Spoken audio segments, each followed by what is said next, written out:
Before we start, I'd like to say a quick thank you to everyone who watched my last few videos and decided to subscribe. This channel has gained well over 300 subscribers recently, and it's honestly the most engagement I've ever received. If you all would like to see more videos like those and you're not subscribed, please consider it. I only make LEGO Castle videos and I've got plenty more planned. I've even got a few collaborations on the way too. I swear to you that it'll be worth your while and it won't cost you a cent.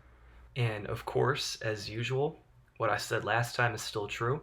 The more people subscribe, the more people engage, the more motivated I am to make videos. So continue to show up and I'll definitely deliver. My next goal is 1,000 and I want to see if we can reach it with this video. Thanks again for your support.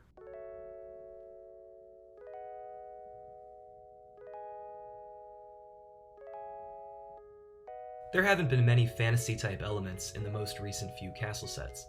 There's a wizard in the Lion Knight's castle, but not much else.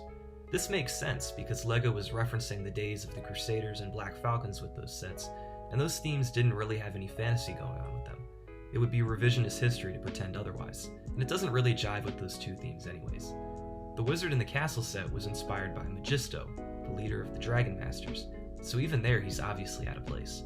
But, as we've discussed before, LEGO doesn't need to keep making sets based on its two oldest factions. Plenty of castle factions have delved into fantasy, beginning with the Dragon Masters and most recently with the 2013 sub-theme. LEGO has never really been consistent when it comes to how fantasy-oriented its themes are. The 2013 castle theme really only had a wizard and a dragon, but those were two of the theme's focal points. The Blue Lion faction, on the other side, had absolutely nothing in the way of fantasy aspects. Fantasy Era was the best attempt LEGO has ever made at this type of theme. Even the name Fantasy Era is a nickname fans gave it. It was actually just called Castle, but they liked it a lot. Something that made it stand out is that one of the good guy factions, the Dwarves, leaned just as heavily into fantasy as the Skeletons and Trolls. Because of that, I actually appreciated having a, quote, normal faction of humans to throw into the mix. If you separated out the Crown Knights minifigures, buildings, and siege equipment from the rest of the theme, you wouldn't be able to tell that they came from something fantasy-based. That is, other than that one dragon, but we simply won't acknowledge that. Fantasy Era offered something for everyone, and I think it's at worst the second best castle theme of all time. A full review of the theme is probably the topic of another video though. Something I found interesting is that LEGO seems to give the bad guys all of the fantasy elements. In fact, the good guys hardly get anything fantastical at all. I've never been able to figure out why this is, since there are so many media properties with fantasy-based heroes. LEGO's even making sets for one right now with The Lord of the Rings. But for some reason, they've always been hesitant to make fantasy-based heroes for their non-licensed castle sets. There could be an element of laziness here.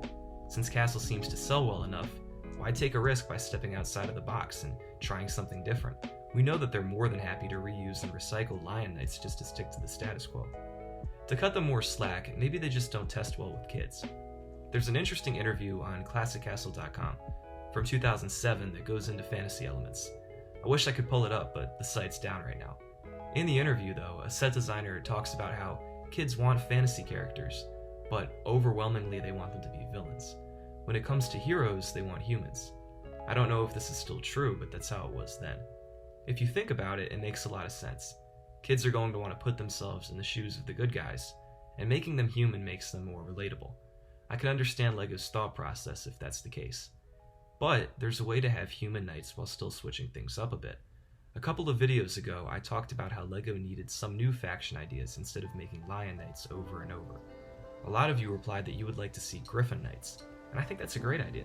It's something that LEGO's never tried before, it's recognizable, and it doesn't have to be a full-on fantasy faction, just fantasy inspired.